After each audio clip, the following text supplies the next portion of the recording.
Hi hello ನಮಸ್ತೆ ಬಾಂಧವರೇ. ಯಾರೆಲ್ಲ ನಾನು ವಿಡಿಯೋ ನೋಡ್ತಿದ್ರೆ ಅವ್ರಿಗೆಲ್ರಿಗೂ ತುಂಬ ಹೃದಯದ ಧನ್ಯವಾದಗಳು. ಸೊ ಇವತ್ತಿನ ಒಂದು ವಿಡಿಯೋ ಏನಪ್ಪ ಅಂತಂದರೆ, ನಾನು ನಿಮಗೆ ನಾಡ ಕಚೇರಿಯಲ್ಲಿ ಕ್ಯಾಸ್ಟ್ ಇನ್ಕಮ್ ಹಾಕೋದು ಹೇಗೆ ಅಂತೇಳಿ ತಿಳಿಸ್ಕೊಡ್ತೀನಿ. ಸೊ ಇದು ಹಲವಾರು ಒಂದು ಕೆಲಸಕ್ಕೆ ಇದು ಉಪಯೋಗ ಆಗುತ್ತೆ. ಸೊ ಗೌರ್ಮೆಂಟ್ ಕಡೆಯಿಂದ ಯಾವುದಾದ್ರೂ ಒಂದು ಸ್ಕೀಮ್ ಆಗಲಿ, ಸೊ ಸ್ಕೂಲು ಕಾಲೇಜ್ ಆಗಲಿ, ಎಲ್ಲ ಕಡೆನೂ ಇದು ಮಾಮೂಲಿಯಾಗಿ ನಿಮ್ಮ ಇನ್ಕಮ್ ಎಷ್ಟು ಅಂತೇಳಿ ಕೇಳ್ತಾರೆ ಸ್ನೇಹಿತರೆ. ಸೊ ಅದಕ್ಕಾಗಿ ಇದು ಬೇಕಾಗುತ್ತೆ, ಸ್ಟೂಡೆಂಟ್ ಆಗಲಿ ನಮಗಾಗಲಿ. ಸೊ ಎಲ್ರಿಗೂ ಇದು ಯೂಸ್ ಆಗೋವಂಥದ್ದು. ಸೊ ಇದಕ್ಕೆ ನೀವು ಮನೆಯಲ್ಲೇ ಕೂತ್ಕೊಂಡು ನೀವು ಅದನ್ನು ನಿಮ್ಮ ಮೊಬೈಲಲ್ಲೇ ಅಪ್ಲೈ ಮಾಡ್ಬೋದಾಗಿದೆ. ಸೊ ಅದು ಹೇಗೆ ಅಂತೇಳಿ ನಾನು ನಿಮ್ಗೆ ತಿಳಿಸ್ಕೊಡ್ತೀನಿ. ಸೊ ವಿಡಿಯೋನ ಸ್ಟಾರ್ಟ್ ಮಾಡೋಣ ಬನ್ನಿ. ನೀವು ನೋಡ್ಬೋದು ಈ ಥರ ಪೇಜ್ ಓಪನ್ ಆಗುತ್ತೆ. ಸೊ ಇದು ನಾನು ಲಿಂಕು ಡಿಸ್ಕ್ರಿಪ್ಷನಲ್ಲಿ ಮೆನ್ಷನ್ ಮಾಡಿರ್ತೀನಿ. ಅದ್ರ ಮೇಲೆ ಕ್ಲಿಕ್ ಮಾಡಿದ್ರೆ ನೀವು ನಿಮ್ಮ ಮೊಬೈಲಲ್ಲಿ ಕ್ಲಿಕ್ ಮಾಡಿದ್ರೆ ಈ ಥರ ಕರ್ನಾಟಕ ಸರ್ಕಾರ ನಾಡ ಕಚೇರಿ ವೆಬ್ಸೈಟ್ಗೆ ಕರ್ಕೊಂಡು ಹೋಗುತ್ತೆ. ಸೊ ಇಲ್ಲಿ ನೀವು ಸಿಂಪಲ್ಲಾಗಿ ಮಾಡಬೇಕಾಗಿರೋದಿಷ್ಟೇ, ನಿಮ್ಮ ಒಂದು ಮೊಬೈಲ್ ನಂಬರ್ ಹಾಕಿ OTP ಅಂತೇಳಿ OTP ಪಡೆಯಿರಿ ಮೇಲೆ ಕ್ಲಿಕ್ ಮಾಡಿದರೆ ಸಾಕು. ನಿಮಗೆ ಒಂದು OTP ಬರುತ್ತೆ. OTPನ ಇಲ್ಲಿ ಹಾಕಿ ಆಮೇಲೆ ಇಲ್ಲಿ ಕ್ಯಾಪ್ಚರ್ ಕೋಡ್ನ ಎಂಟ್ರಿ ಮಾಡಬೇಕಾಗತ್ತೆ ಸ್ನೇಹಿತರೆ. ಎಂಟ್ರ್ ಮಾಡಿ ಅದಾದಮೇಲೆ ಇಲ್ಲಿ ನೋಡ್ಬೋದು ಲಾಗಿನ್ ಅಂತಿರುತ್ತೆ. ಸೊ ಲಾಗಿನ್ ಮೇಲೆ ಕ್ಲಿಕ್ ಮಾಡಿದ್ರೆ ನಿಮಗೆ ಈ ಥರ ಒಂದು ಪೇಜ್ ಓಪನ್ ಆಗುತ್ತೆ. ಇಲ್ಲಿ ನೋಡ್ಬೋದು ನೀವು ನನ್ನ ಮೊಬೈಲ್ ನಂಬರ್ ಇದೆ. ಸೊ ಇದು ಲಾಗಿನ್ ಆಗಿದೆ. ಸೊ ಇಲ್ಲಿ ಮಾಡಬೇಕಾಗಿರೋದಿಷ್ಟೇ, ಇದು ಹೊಸ ವಿನಂತಿ ಅಂತಿರುತ್ತಲ್ಲ, ಸೊ ಅದ್ರ ಮೇಲೆ ಕ್ಲಿಕ್ ಮಾಡಿದ್ರೆ ನೀವು ಕೆಳಗಡೆ ಬನ್ನಿ. ಇಲ್ಲಿ ನೋಡಿ ಆದಾಯ ಪ್ರಮಾಣ ಪತ್ರ ಅಂತಿರುತ್ತಲ್ಲ, ಅದ್ರ ಮೇಲೆ ಕ್ಲಿಕ್ ಮಾಡಿ. ಸೊ ಇಲ್ಲಿ ನೋಡ್ಬೋದು ಆದಾಯ ಪ್ರಮಾಣ ಪತ್ರ ಅಂತಿದೆ, ಅದ್ರ ಮೇಲೆ ಕ್ಲಿಕ್ ಮಾಡಿ. ಸೊ ಇಲ್ಲಿ ನೋಡ್ಬೋದು ಸ್ನೇಹಿತರೆ, ಕ್ಲಿಕ್ ಮಾಡಿದ ತಕ್ಷಣ ಪ್ರಮಾಣ ಪತ್ರ ಪಡೆಯಲು ನಿಗದಿಪಡಿಸಿದ ಗರಿಷ್ಠ ದಿನಗಳು, ಅಂದರೆ ನಿಮಗೆ 21 ದಿನದಲ್ಲಿ ನಿಮಗೆ ಇದೊಂದು ಸರ್ಟಿಫಿಕೇಟ್ ಸಿಗುತ್ತೆ. ಸೊ ಅಪ್ರೂವಲ್ ಆದರೂ ಆಗಿರ್ಬೋದು, ಸೊ ಕ್ಯಾನ್ಸಲ್ ಆದರೂ ಅದು ಆಗಿರ್ಬೋದು. ಸೊ 21 ದಿನದಲ್ಲಿ ನಿಮಗೆ ಇದು ಸಿಗಲೇಬೇಕು. ಸೊ ಸೇವಾ ಶುಲ್ಕ ನೋಡ್ಬೋದು ನೀವು 40 ರೂಪಾಯಿ ಇದೆ. ಸೊ ಇದು ಗೌರ್ಮೆಂಟ್ ಫೀಸು, ಅದೆಲ್ಲ ಸೇರಿ ನಿಮಗೆ 41 ರೂಪಾಯಿ ಆಗುತ್ತೆ ಸ್ನೇಹಿತರೆ. ಸೊ ಇಲ್ಲಿ ನೋಡ್ಬೋದು ದಾಖಲಾತಿಗಳು ಏನೇನು ಬೇಕು ಅಂತೇಳಿ, ಪಡಿತರ ಚೀಟಿ, ಈ ಪಿಕ್ ಅಂದರೆ ನಿಮ್ಮ ಒಂದು ಫೋಟೋ, ವೇತನ ಪ್ರಮಾಣ ಪತ್ರ, ಇದರಲ್ಲಿ ಇದೆಲ್ಲ ಕೊಡ್ಬೇಕಂತೇನಿಲ್ಲ. ಸೊ ಇಲ್ಲಿ ನೋಡ್ಬೋದು ನೀವು ಗುರುತಿನ ಚೀಟಿ, ವಿಳಾಸ ಪುರಾವೆ ಮಾತ್ರ ಕೊಡಬೇಕು. ಇವೆರಡು ಮಾತ್ರ ಮ್ಯಾಂಡೇಟ್ರಿ ಕೊಡಲೇಬೇಕು. ಪಡಿತರ ಚೀಟಿನೂ ಹಾಕಿದರೆ ಸ್ವಲ್ಪ ಬೇಗ ಆಗುತ್ತೆ ಸ್ನೇಹಿತರೆ, ನಿಮ್ಮ ಒಂದು ಅಪ್ಲಿಕೇಶನ್ನು ಪ್ರೊಸೀಜರ್ ಬೇಗ ಆಗುತ್ತೆ ಇನ್ಕಮ್ ಕಾಸ್ಟ್ಗೆ. ಸೊ ಇದೆಲ್ಲ ನೀವು ನೋಡಿದ ಮೇಲೆ ಮುಂದುವರಿಸಿ ಮೇಲೆ ಕ್ಲಿಕ್ ಮಾಡಿ. ಸೊ ಇಲ್ಲಿ ನೀವು ನೋಡ್ಬೋದು, ನೀವು ಪಡಿತರ ಚೀಟಿ ಹೊಂದಿದ್ದೀರಾ ಅಂದರೆ ನೀವು ಒಂದು ರೇಷನ್ ಕಾರ್ಡ್ ನಿಮ್ಮ ಹತ್ರ ಇದ್ದರೆ ಹೌದು ಅಂತ ಹಾಕಿ, ಇಲ್ಲಾಂದರೆ ಇಲ್ಲ ಅಂತ ಹಾಕಿ.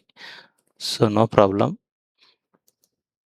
ಸೊ ಇಲ್ಲ ಅಂತ ಹಾಕಿ, ನನ್ನ ಹತ್ರ ಇಲ್ಲ, ಸೊ ಅದಕ್ಕೋಸ್ಕರ ನಾನು ಇಲ್ಲ ಅಂತ ಹಾಕಿದ್ದೀನಿ. ಆಮೇಲೆ ಯಾಕಿಲ್ಲ ಅಂತಂದರೆ ನಾನು ಹೊಸ ರೇಷನ್ ಕಾರ್ಡ್ಗೆ ಅಪ್ಲೈ ಮಾಡಿದ್ದೀನಿ, ಅದಕ್ಕೋಸ್ಕರ ನನ್ನ ಹತ್ರ ಇಲ್ಲ. ಹಳೆ ರೇಷನ್ ಕಾರ್ಡಲ್ಲಿ ಹೆಸರು ರಿಮೂವ್ ಮಾಡಿದ್ದೀನಿ ಸ್ನೇಹಿತರೆ. ಬನ್ನಿ ಮುಂದುವರಿಸಿ ಮೇಲೆ ಕ್ಲಿಕ್ ಮಾಡೋಣ.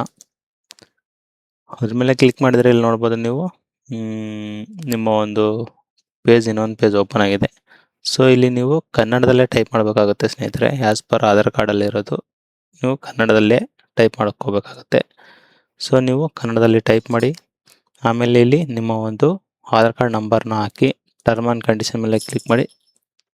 ಟರ್ಮ್ ಆ್ಯಂಡ್ ಕಂಡೀಷನ್ ಮೇಲೆ ಕ್ಲಿಕ್ ಮಾಡಿ ಸಬ್ಮಿಟ್ ಮೇಲೆ ಕ್ಲಿಕ್ ಮಾಡಬೇಕಾಗುತ್ತೆ. ಸೊ ಇಲ್ಲಿ ಬನ್ನಿ, ನಾನು ನನ್ನ ಒಂದು ಹೆಸರನ್ನ ನಾನು ಇಲ್ಲಿ ಹಾಕೋತೀನಿ. ಸೊ ನಾನು ಆದಾಯ ಪ್ರಮಾಣ ಪತ್ರಕ್ಕೆ ಅರ್ಜಿ ಸಲ್ಲಿಸ್ತಾ ಇದ್ದೆ ಸ್ನೇಹಿತರೆ. ಸೊ ನಂದು ಆಲ್ರೆಡಿ ಇದೆ. ಸೊ ನೋಡ್ಬೋದು ನೀವು, ಇದು ನಮ್ಮದೊಂದು RD ನಂಬರು. ವೀಕ್ಷಣೆ ಮೇಲೆ ಕ್ಲಿಕ್ ಮಾಡಿದ್ರೆ ನೋಡ್ಬೋದು ನೀವು ಒಂದೊಂದು ಆದಾಯ ಪ್ರಮಾಣ ಪತ್ರ ಇಲ್ಲಿ ನೋಡ್ಬೋದು ಸ್ನೇಹಿತರೆ. ಸೊ ಹೊಸದು ಹೇಗೆ ಹಾಕ್ಬೋದು ಅಂತೇಳಿ ನಾನು ನಿಮ್ಗೆ ತಿಳಿಸ್ಕೊಡ್ತೀನಿ ಬನ್ನಿ, ಬೇರೆಯವ್ರದ್ದು.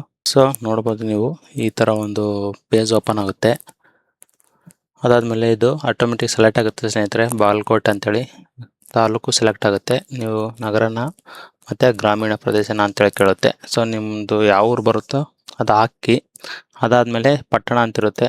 ಸೊ ಇಲ್ಲಿ ನಿಮ್ಮ ಊರ ಹೆಸರು ಹಾಕಿ, ಅದಾದಮೇಲೆ ವಾರ್ಡ್ ನಂಬರ್ ಕೇಳುತ್ತೆ ಸ್ನೇಹಿತರೆ. ಇಲ್ಲಿ ವಾರ್ಡ್ ನಂಬರ್ನ ನೀವು ಹಾಕಬೇಕಾಗುತ್ತೆ. ಈ ವಾರ್ಡ್ ನಂಬರ್ ಎಲ್ಲಿ ಸಿಗುತ್ತೆ ಅಂದರೆ ನಿಮಗೆ ನಿಮ್ಮ ಒಂದು ರೇಷನ್ ಕಾರ್ಡಲ್ಲಿ ಸಿಗುತ್ತೆ. ನಂಬರ್ ಹಾಕೊಂಡಿದ ತಕ್ಷಣ ಇಲ್ಲಿ ನಿಮಗೆ ಕೇಳುತ್ತೆ ಶ್ರೀಮತಿ ಶ್ರೀ ಅಂತೇಳಿ. ಸೊ ನಿಮಗೆ ಮದುವೆ ಆಗಿದ್ದರೆ ಶ್ರೀಮತಿ ಅಂತ ಹಾಕ್ಕೊಳ್ಳಿ. ಮತ್ತು ಇದು ನಿಮ್ಮ ತಂದೆ ಹೆಸರು ಇಲ್ಲ ನಿಮ್ಮ ಗಂಡನ ಹೆಸರು ಹಾಕ್ಕೊಳ್ಳಿ. ಅದಾದಮೇಲೆ ಇಲ್ಲಿ ನಿಮ್ಮ ತಾಯಿ ಹೆಸ್ರನ್ನ ಹಾಕ್ಬೇಕಾಗುತ್ತೆ ಸ್ನೇಹಿತರೆ. ಇದೆಲ್ಲ ಮ್ಯಾಂಡೇಟ್ರಿ, ನೀವು ಹಾಕಲೇಬೇಕು. ಇಲ್ಲಾಂದರೆ ಅದು ಅಪ್ಲಿಕೇಶನ್ ತಗೊಳ್ಳೋದಿಲ್ಲ, ರಿಜೆಕ್ಟ್ ಆಗುತ್ತೆ. ಅದಾದಮೇಲೆ ನೀವು ಒಂದು ವಿಳಾಸನ ಇಲ್ಲಿ ಹಾಕಬೇಕಾಗುತ್ತೆ. ಸೊ ಇದು ವಿಳಾಸ ಅಂದರೆ ನಿಮ್ಮ ಒಂದು ರೇಷನ್ ಕಾರ್ಡ್ ಆಗಲಿ ಮತ್ತು ಆಧಾರ್ ಕಾರ್ಡಲ್ಲಿ ಯಾವ ಥರ ಇರುತ್ತೋ ಸೊ ಅದೇ ರೀತಿಯಾಗಿ ನೀವು ಹಾಕಬೇಕಾಗುತ್ತೆ. ಸೊ ಇದು ಇಂಗ್ಲೀಷಲ್ಲಿ ಹಾಕ್ಬಾರ್ದು, ನೀವು ಕನ್ನಡ ಇರುತ್ತಲ್ಲ ಕನ್ನಡದಲ್ಲೇ ನೀವು ಇದನ್ನು ಫಿಲ್ ಮಾಡಬೇಕಾಗುತ್ತೆ. ಎಲ್ಲವೂ ಕನ್ನಡದಲ್ಲೇ ಫಿಲ್ ಮಾಡಬೇಕು. ಅದಾದಮೇಲೆ ನಿಮ್ಮ ಒಂದು ಪಿನ್ ಕೋಡ್ನ ಹಾಕಬೇಕಾಗತ್ತೆ. ಇಲ್ಲಿ ನೋಡ್ಬೋದು ನೀವು ಮೇಲ್ ಐ ಡಿ ಇದೆ. ಸೊ ಮೇಲ್ ಐ ಡಿ ಮತ್ತು ಮೊಬೈಲ್ ಇದಕ್ಕೆ ಒಂದು ಒ ಟಿ ಪಿ ಕಳಿಸ್ತಾರೆ. ಸೊ ಮೇಲ್ ಐ ಡಿನೂ ಹಾಕಲೇಬೇಕು ನೀವು. ಸೊ ಒ ಟಿ ಪಿ ಮೇಲೆ ಕ್ಲಿಕ್ ಮಾಡಿ. ಕ್ಲಿಕ್ ಮಾಡಿದ್ರೆ ನಿಮಗೆ ನಿಮ್ಮ ಒಂದು ಮೊಬೈಲ್ಗೆ ಒ ಟಿ ಪಿ ಬರುತ್ತೆ. ಆ ಒ ಟಿ ಪಿ ಎಂಟ್ರ್ ಮಾಡಿ ಪರಿಶೀಲಿಸಿ ಮೇಲೆ ಕ್ಲಿಕ್ ಮಾಡಿ. ಸಕ್ಸಸ್ಫುಲ್ ಆಗುತ್ತೆ ಸ್ನೇಹಿತರೆ. ಸಕ್ಸಸ್ಫುಲ್ ಆಯಿತಾ? ಸೇಮ್ ಅದೇ ರೀತಿ ಈ ಕಡೆನೂ ಮಾಡಿ. ಸೊ ಇದಾದ ಎಲ್ಲ ಫಿಲ್ ಮಾಡ್ಕೊಳ್ಳಿ. ನಾನು ಇಂಗ್ಲೀಷ್ ಅಂತ ಮಾಡ್ಕೊಂಡೆ ಮತ್ತೆ. ಸೊ ಒ ಟಿ ಪಿ ಎಲ್ಲ ವೆರಿಫಿಕೇಷನ್ ಸೇಮ್ ಇದೆ, ಯಾವ ಥರ ಮಾಡ್ಕೊಂಡಿರೋ ಅದನ್ನು ಸೇಮು ಆ ಥರನೇ ವೆರಿಫಿಕೇಷನ್ ಮಾಡಿಕೊಂಡು, ಇದು ಎಸ್ ಮೇಲೇ ಇರಲಿ, ಇದು ಇನ್ ಪರ್ಸನ್ ಅಂತಲೇ ಇರಲಿ. ನೆಕ್ಸ್ಟ್ ಕ್ಲಿಕ್ ಮಾಡಿದ ಮೇಲೆ ನಿಮಗೆ ಈ ಥರ ಒಂದು ಪೇಜ್ ಓಪನ್ ಆಗುತ್ತೆ. ಇಲ್ಲಿ ನೀವು ಅದೇ ರೇಷನ್ ಕಾರ್ಡ್ ಹೇಳಿದ್ನಲ್ಲ, ರೇಷನ್ ಕಾರ್ಡು ಮತ್ತು ನಿಮ್ಮ ಫೋಟೋ ಮತ್ತು ಇದು ಸ್ಟಾರ್ ಮೇಲೆ ಯಾವುದಿರುತ್ತೆ ಮ್ಯಾಂಡೇಟ್ರಿ, ನಿಮ್ಮ ಒಂದು ಐ ಡಿ ಕಾರ್ಡು ಅಂದರೆ ವೋಟರ್ ಐ ಡಿ ಆಗಲಿ, ಆಧಾರ್ ಕಾರ್ಡ್ ಆಗಲಿ, ಮತ್ತು ಇದು ಅಡ್ರೆಸ್ ಪ್ರೂಫ್ ಆಧಾರ್ ಕಾರ್ಡ್ನ ಅಪ್ಲೋಡ್ ಮಾಡಿ. ಸೊ ಬನ್ನಿ ಅಪ್ಲೋಡ್ ಮಾಡೋಣ. ಅಪ್ಲೋಡ್ ಮಾಡಿದ ತಕ್ಷಣ ಇಲ್ಲಿ ನೋಡ್ಬೋದು ನೀವು ಚೂಸ್ ಫೈಲ್ ಮೇಲೆ ಹೋಗಿ 300K ಇರೋದೇ ಒಂದು ಫೈಲ್ನ ನೀವು ಕ್ರಿಯೇಟ್ ಮಾಡ್ಕೊಳ್ಳಿ. ಕ್ರಿಯೇಟ್ ಮಾಡ್ಕೊಂಡಿದ್ದ ತಕ್ಷಣವೇ ಸೆಲೆಕ್ಟ್ ಮಾಡಿ. ಆಮೇಲೆ ಅಪ್ಲೋಡ್ ಡಾಕ್ಯುಮೆಂಟ್ಸ್ ಮೇಲೆ ಸೆಲೆಕ್ಟ್ ಮಾಡಿದರೆ ಈ ಕಡೆ ರೆಡ್ ಕಲರ್ದೊಂದು ಇದು ಬರುತ್ತೆ. ಸೊ ಆ ಥರ ಆಗಿದ್ದರೆ ನೀವು ಅಪ್ಲೋಡ್ ಮಾಡಿದ್ರೆ ಅಂತ ಅರ್ಥ. ಇಲ್ಲಿ ನೋಡ್ಬೋದು ನೆಕ್ಸ್ಟ್ ಮೇಲೆ ಕ್ಲಿಕ್ ಮಾಡಿದರೆ ಒಂದು ಆರ್ ಡಿ ನಂಬರ್ ಬರುತ್ತೆ, ಅದು ನೀವು ಕಾಪಿ ಮಾಡಿ ಇಟ್ಕೊಳ್ಳಿ, ಮುಂದೆ ಬೇಕಾಗುತ್ತೆ. ಇಲ್ಲಾಂದರೆ ಆ್ಯಕ್ನಾಲಜ್ಮೆಂಟ್ ಡೌನ್ಲೋಡ್ ಆಗುತ್ತೆ ಬಿಡಿ, ಪರವಾಗಿಲ್ಲ. ಸೊ ಯಾವುದಕ್ಕೆ ಇರಲಿ, ಓಕೆ ಮೇಲೆ ಕ್ಲಿಕ್ ಮಾಡಿ. ಇಲ್ಲಿ ನೋಡ್ಬೋದು ನೀವು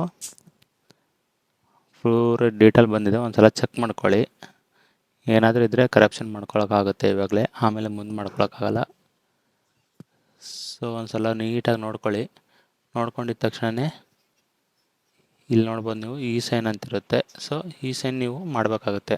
ಓಕೆ ಮೇಲೆ ಕ್ಲಿಕ್ ಮಾಡಿ. ಇಲ್ಲಿ ನೋಡ್ಬೋದು ನೀವು ನಿಮ್ಮ ಒಂದು ಆಧಾರ್ ಕಾರ್ಡಿಗೆ ಮೊಬೈಲ್ ನಂಬರ್ ಲಿಂಕ್ ಮಾಡಿದ್ದೀರಾ ಅಂತ ಕೇಳ್ತೈತೆ. ಸೊ ಎಸ್ ಅಂತೇಳಿ ಕ್ಲಿಕ್ ಮಾಡಿ. ಸೊ ನಮ್ಮದಾಗಿದೆ, ಎಸ್ ಅಂತ ಕ್ಲಿಕ್ ಮಾಡ್ತೀನಿ. ಇಲ್ಲಿ ಮುಂದೆ ನೋಡ್ಬೋದು ನೀವು ಇನ್ನೊಂದು ಪಾಪಪ್ ಓಪನ್ ಆಗುತ್ತೆ, ಓಕೆ ಅಂತ ಕ್ಲಿಕ್ ಮಾಡಿ. ಆಮೇಲೆ ನಿಮಗೆ ಒಂದು ಆಧಾರ್ ಕಾರ್ಡ್ ವೆಬ್ಸೈಟ್ಗೆ ಕರ್ಕೊಂಡೋಗುತ್ತೆ ಆಟೋಮೆಟಿಕ್ಕಾಗಿ, ಅದು ಇ ಸೈನ್ಗೆ. ನೋಡಿ ಇಲ್ಲಿ ನೀವು ನಿಮ್ಮ ಒಂದು ಆಧಾರ್ ಕಾರ್ಡ್ ನಂಬರ್ನ ಹಾಕಿ ಗೆಟ್ ಒ ಟಿ ಪಿ ಮೇಲೆ ಕ್ಲಿಕ್ ಮಾಡಿ ಒ ಟಿ ಪಿ ಹಾಕ್ಬೇಕು ಇಲ್ಲಿ ಕೆಳಗಡೆ. ಇಲ್ಲಿ ಹಾಕಿದ ಮೇಲೆ ಟರ್ಮ್ ಆ್ಯಂಡ್ ಕಂಡೀಷನ್ ಮೇಲೆ ಕ್ಲಿಕ್ ಮಾಡಿ ಸಬ್ಮಿಟ್ ಮೇಲೆ ಕ್ಲಿಕ್ ಮಾಡಿದ್ರೆ ನಿಮ್ಮ ಒಂದು ಇ ಸೈನು ಸಕ್ಸಸ್ಫುಲ್ಲಿ ಆಗುತ್ತೆ ಸ್ನೇಹಿತರೆ. ಅದಾದಮೇಲೆ ನಿಮಗೆ ಪೇಮೆಂಟ್ ಮೋಡ್ ಕರ್ಕೊಂಡೋಗುತ್ತೆ. ಸೊ ನೀವು ಪೇಮೆಂಟ್ ಮಾಡಿ. ಯಾಕಂದರೆ ನನಗೆ ಯಾರೂ ಅಪ್ಲಿಕೇಶನ್ ಹಾಕಕ್ಕೆ ಕೊಟ್ಟಿಲ್ಲ, ಸೊ ಅದಕ್ಕಾಗಿ ನಾನು ಮುಂದುವರೆಯೋಕ್ಕಾಗಲ್ಲ. ಸೊ ನೀವು ಒಂದು ಫೋನ್ಪೇ ಮೂಲಕ ನೀವು ಪೇಮೆಂಟ್ ಮಾಡ್ಬೋದಾಗಿದೆ. ಸೊ ಈ ರೀತಿಯಾಗಿ ನೀವು ನಿಮ್ಮ ಒಂದು ಮೊಬೈಲ್ನಲ್ಲಿ ನಿಮ್ಮ ಒಂದು ಇನ್ಕಮ್ ಟ್ಯಾಕ್ಸ್ನ ಅಪ್ಲೈ ಮಾಡ್ಬೋದಾಗಿದೆ ಸ್ನೇಹಿತರೆ. ಇಲ್ಲ ಯಾರಿಗೆಲ್ಲ ಇದು ಗೊತ್ತಾಗಲ್ಲ ಅಂತಂದರೆ ನೀವು ನನಗೆ ಕಮೆಂಟ್ ಮಾಡಿ, ನಾನು ನಿಮಗೆ ಫ್ರೀಯಾಗಿ ಹಾಕ್ಕೊಡ್ತೀನಿ. ಅದೇನಿದೆ ₹40 ಚಾರ್ಜಸ್ ಮಾತ್ರ ಕೊಡಿ. ಸೊ ಇದಿತ್ತು ಇವತ್ತಿನ ಒಂದು ವಿಡಿಯೋದಲ್ಲಿ ಸಂಪೂರ್ಣವಾದ ಮಾಹಿತಿ. ಯಾರಿಗೆಲ್ಲ ಇದು ಇಷ್ಟ ಆದರೆ ಲೈಕ್ ಮಾಡಿ ಮತ್ತು ಸಬ್ಸ್ಕ್ರೈಬ್ ಮಾಡಿ. ಇದೇ ರೀತಿ ಹೆಚ್ಚಿನ ವಿಡಿಯೋಗಳು ನಮ್ಮ ಚಾನಲಲ್ಲಿ ಬರ್ತಾ ಇರುತ್ತೆ ಸ್ನೇಹಿತರೆ. ಸೊ ಹಾಗೆ ನಿಮ್ಮ ಫ್ರೆಂಡ್ಸ್ಗೂ ಈ ವಿಡಿಯೋನ ಶೇರ್ ಮಾಡಿ. ಯಾರಿಗೆಲ್ಲ ಹೆಲ್ಪ್ ಬೇಕು ಅವರೆಲ್ಲ ಕಮೆಂಟ್ ಮಾಡಿ ತಪ್ಪದೆ ಅಂತ ಹೇಳ್ತಾ, ಎಲ್ರಿಗೂ ಒಳ್ಳೆಯದಾಗಲಿ. ವಿಡಿಯೋ ನೋಡಿದ್ದಕ್ಕೆ ಧನ್ಯವಾದಗಳು. Thanks for watching.